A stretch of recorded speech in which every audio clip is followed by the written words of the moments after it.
يا أيها الذين آمنوا توبوا إلى الله توبة نصوحا صدق الله العظيم وصدق رسوله النبي الكريم الأمين إن الله وملائكته يصلون على النبي يا أيها الذين آمنوا صلوا عليه وسلموا تسليما بس پڑھی الصلاة والسلام عليك يا رسول الله وعلى آلك وأصحابك يا حبيب الله الصلاة والسلام عليك يا نبي الله وعلى آلك وأصحابك يا نور الله بلغ العلا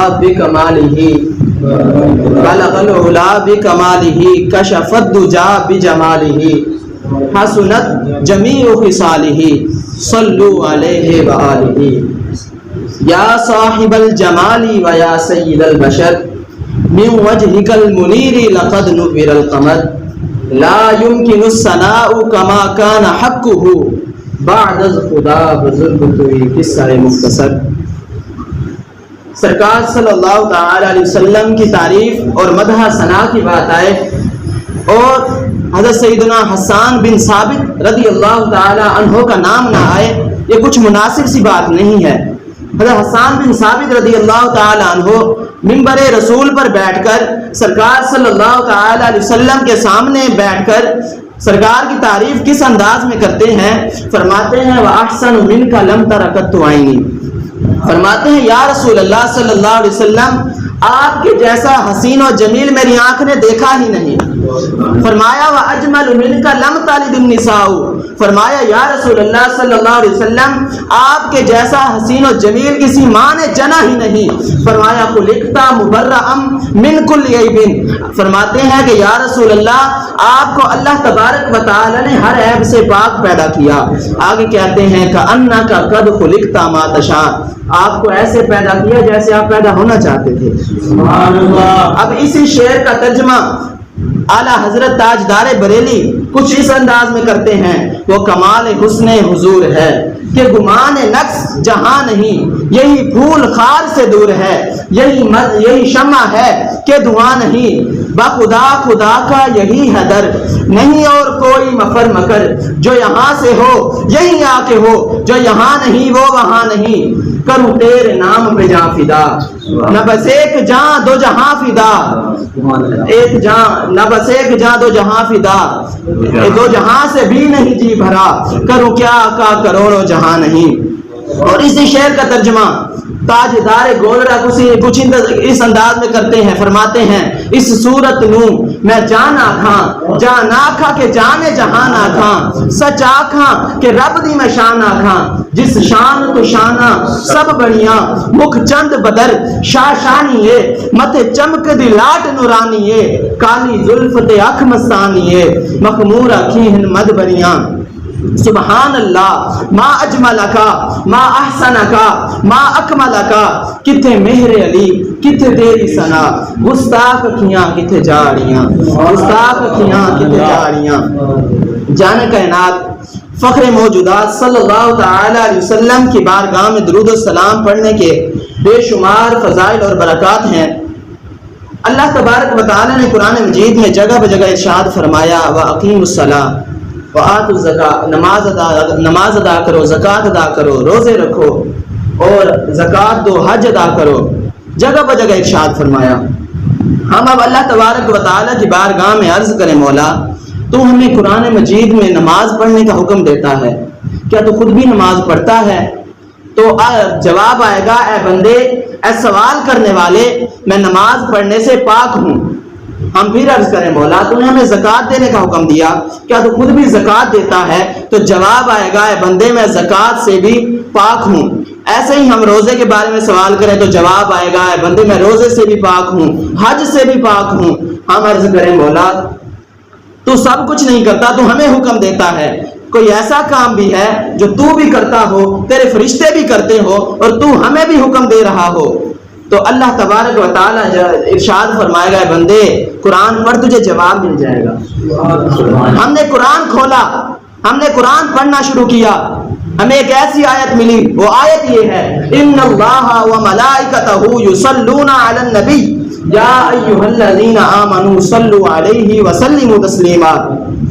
رب فرماتا ہے اے بندو میں نمازیں نہیں پڑھتا، میں روزے نہیں رکھتا، میں زکات نہیں دیتا، میں حج نہیں کرتا، ہاں مگر ایک کام ایسا ہے جو میں رب بھی کرتا ہوں، وہ ہے محمد عربی کی ذات پر درود بھیجنا۔ درود شریف واحد ایک ایسا کام ہے جو رب بھی کرتا ہے، اس کے فرشتے بھی کرتے ہیں، اور ہمیں بھی رب پڑھنے کا حکم دیتا ہے۔ اور ایک اور روایت میں ہے کہ سرکار صلی اللہ تعالی وسلم نے فرمایا کہ جس نے میری ذات پر 1000 مرتبہ درود پاک پڑھا اس کو انعام کیا ملے گا؟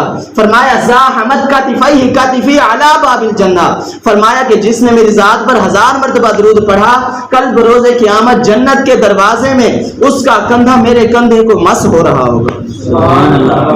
اب خود سوچیں ہمارا ناقص سا جسم سرکار صلی اللہ تعالی وسلم کے اطیب اطہر اور اکمل جسم کے ساتھ اگر قیامت کے دن مس ہو گیا، ہمارے تو بارے نہیں آرے ہو جائیں گے۔ نیت کر لیں کہ انشاءاللہ عز و جل کثرت سے درود پاک پڑھیں گے۔ میں نے آپ کے سامنے جو آیت کریمہ تلاوت کی، اللہ تبارک و تعالیٰ قرآن مجید میں ارشاد فرماتا ہے یا ایھا الذین آمنوا توبوا الی اللہ توبۃ نصوحا۔ رب فرماتا ہے اے ایمان والو اللہ تبارک و تعالیٰ کی بارگاہ میں توبۃ نصوحا کرو۔ اب توبۃ نصوحا کا مطلب کیا ہے؟ مفسرین کرام علماء کرام اس آیت کے تحت فرماتے ہیں کہ توبۃ النصوحہ سے مراد ایسی توبہ ہے جس کے بعد پھر کبھی گناہ نہ ہو۔ اب اس کی مثال یوں وہ دیتے ہیں کہ جس طرح تھن سے نکلا ہوا دودھ واپس تھن میں نہیں جا سکتا، ایسے ہی بندہ ایسی توبہ کرے اللہ تبارک و تعالیٰ کی بارگاہ میں ایسا رجوع لائے کہ جس کے بعد پھر کبھی گناہوں کی طرف پلٹ کے نہ جائے، اس کو کہتے ہیں توبۃ النصوحہ۔ جان کائنات فخر موجودات صلی اللہ تعالی علیہ وسلم نے فرمایا قال رسول اللہ صلی اللہ تعالی علیہ وسلم التائب من الذنب کمن لا ذنب لہ، فرمایا کہ گناہوں سے توبہ کرنے والا ایسا ہے جیسے اس نے گناہ کیا ہی نہیں۔ اب ایک بندے نے ہزاروں گناہ کر لیے، اب اس نے سچے دل سے ایک مرتبہ توبہ کر لی، سرکار فرما رہے ہیں گویا اس نے گناہ کیا ہی نہیں۔ التائب من الذنب کمن لا ذنب لہ، گناہوں سے توبہ کرنے والا ایسا ہے جیسا کہ اس نے گناہ کیا ہی نہ ہو۔ اور توبہ تو ہر کسی کے لیے ہے، لیکن اگر نوجوان توبہ کرے تو اس کے لیے اور زیادہ فضیلت ہے۔ آپ سارے نوجوان بیٹھے ہیں، سرکار صلی اللہ تعالی وسلم کی حدیث مبارکہ ہے، سرکار نے ارشاد فرمایا کہ میں اللہ کا حبیب ہوں، انا حبیب اللہ، فرمایا کہ میں اللہ کا حبیب ہوں۔ اور ایسا نوجوان جو جوانی میں اللہ تبارک و تعالیٰ کی بارگاہ میں سچے دل سے توبہ کرے اور اللہ تبارک و تعالیٰ کی طرف رجوع کرے وہ بھی اللہ کا حبیب ہے۔ فرمایا میں اللہ کا حبیب ہوں، اور جو نوجوان سچے دل سے توبہ کرتا ہے وہ بھی اللہ کا حبیب ہے۔ آئیے اس توبہ کے موضوع پر ایک واقعہ سنتے ہیں۔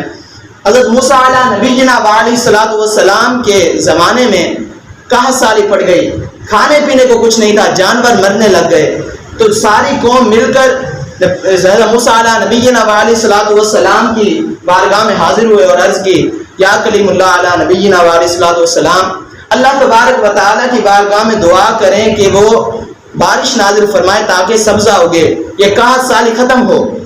تو آپ علیہ الصلوۃ والسلام نے اپنی قوم سے ارشاد فرمایا کہ سارے مل کر فلاں میدان میں جمع ہو جاؤ، ہم صلاۃ استسقاء پڑھتے ہیں، پھر ہم دعا کریں گے انشاءاللہ عز و جل اللہ تبارک و تعالی بارش نازل فرما دے گا۔ تو ایک روایت کے مطابق 40,000، دوسری روایت میں ہے کہ 70,000 بندے ایک میدان میں جمع ہوئے اور سب نے مل کر دعا کی، لیکن بارش نازل نہیں ہوئی۔ دعا کرنے والے نبی بھی ہیں اور 70,000 ان کے امتی ہیں، پھر بھی دعا قبول نہیں ہوئی۔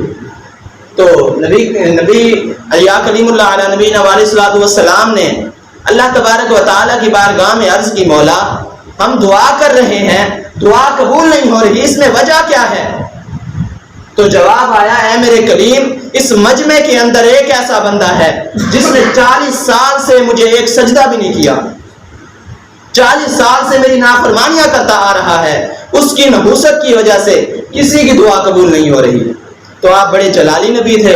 حضرت موسیٰ علیہ السلام نے غصے میں آ کر کہا، کون ہے وہ بدبخت جس نے 40 سال سے اللہ تبارک و تعالیٰ کی بارگاہ میں سجدہ تک نہیں کیا، میں اس کو فوراً کہتا ہوں ادھر سے نکل جائے، اس کی وجہ سے سب کی دعا قبول نہیں ہو رہی۔ تو وہ جو تھا اس کو تو سمجھ آ گئی تھی کہ میری بات ہو رہی ہے، جو گناہ گار تھا وہ کہتا ہے اگر میں باہر نکلتا ہوں تو میری رسوائی ہوتی ہے، اگر میں باہر نہیں نکلتا تو بارش نہیں ہوتی۔ تو اس نے اپنے سر پر کپڑا ڈالا اور اندر ہی اندر وہ دل میں رونے لگا، گڑ گڑانے لگا، اور اس نے اندر ہی اندر عرض کی، مولا آج مجھے رسوائی سے بچا لے، آئندہ میں تیری نافرمانی نہیں کروں گا۔ سچے دل سے اس نے توبہ کی تو فوراً بارش ہونے لگ گئی۔ تو پھر موسیٰ علیہ السلام حیران ہو گئے، یا اللہ بندہ کوئی نہیں نکلا، بندہ باہر کوئی نہیں آیا، لیکن بارش ہونے لگ گئی ہے۔ تو اللہ تبارک و تعالیٰ نے ارشاد فرمایا، اے موسیٰ جس کی وجہ سے نہیں ہو رہی تھی اب اسی کی وجہ سے ہونے لگی ہے، جس کی وجہ سے میں نے روکی تھی بارش اسی کی وجہ سے اب میں نے بارش نازل کر دی ہے۔ تو موسیٰ علیہ السلام نے عرض کی، مولا میں بندہ تو دکھا، وہ بندہ کون سا ہے؟ تو اللہ تبارک و تعالیٰ نے آگے جواب کیا دیا، بندوں سے کتنا پیار فرماتا ہے اللہ تبارک و تعالیٰ، 70 ماؤں سے بڑھ کر پیار کرنے والا ہے۔ اللہ تبارک و تعالیٰ نے ارشاد فرمایا، موسیٰ جب وہ میرا نافرمان تھا، جب وہ میری نافرمانیاں کرتا تھا، میرے گناہ کیا کرتا تھا، میں نے اس وقت لوگوں پہ ظاہر نہیں ہونے دیا، اب تو میرا برگزیدہ بندہ بن گیا، میں کیسے بتا دوں۔ سبحان اللہ، اتنا پیار فرماتا ہے اللہ تبارک و تعالیٰ اپنے بندوں سے، بس بندہ رجوع کرنے والا ہو۔ اللہ تبارک و تعالیٰ قرآن مجید میں ارشاد فرماتا ہے، یا ایھا الانسان ما غرک بربک الکریم الذی خلقک فسواک وعدلک فی ای صورۃ ما شاء رکبک۔ اللہ تبارک و تعالیٰ ارشاد فرماتا ہے، میں رب بڑا کریم ہوں، میں نے تمہیں پیدا کیا اور میں ہی انصاف کرنے والا ہوں، میری طرف رجوع کر کے آؤ۔ اللہ تبارک و تعالیٰ خود کہہ رہا ہے میں بڑا کریم ہوں۔ آج کل ہمارا حال کیا ہے؟ ہمارے اندر اللہ تبارک و تعالیٰ کا خوف نہیں رہا۔ آج کل اگر کسی جگہ کیمرہ لگاؤ نا اور لکھا ہو کہ کیمرے کی آنکھ دیکھ رہی ہے، تو ہم اس جگہ پر کوئی ایسا کام نہیں کرتے کہ جس کی وجہ سے بعد میں رسوائی ہو، کہ ہم ادھر کوئی بھی کام نہیں کرتے کہ بعد میں لوگ دیکھ لیں گے، کیمرہ کیچ کر لے گا اور میری رسوائی ہوگی۔ لیکن ہم جب تنہا ہوتے ہیں اس وقت ہمیں یہ خیال کیوں نہیں آتا کہ اللہ تبارک و تعالیٰ مجھے دیکھ رہا ہے؟ جب ہم گناہ کر رہے ہوتے ہیں ہمیں اس وقت یہ خیال کیوں نہیں آتا؟ اللہ تبارک و تعالیٰ کی بارگاہ میں دعا ہے کہ ہمیں صحیح معنوں میں توبہ کرنے کی توفیق عطا فرمائے اور ہمیں گناہوں سے بچ کر نیکیاں کرنے کی توفیق عطا فرمائے۔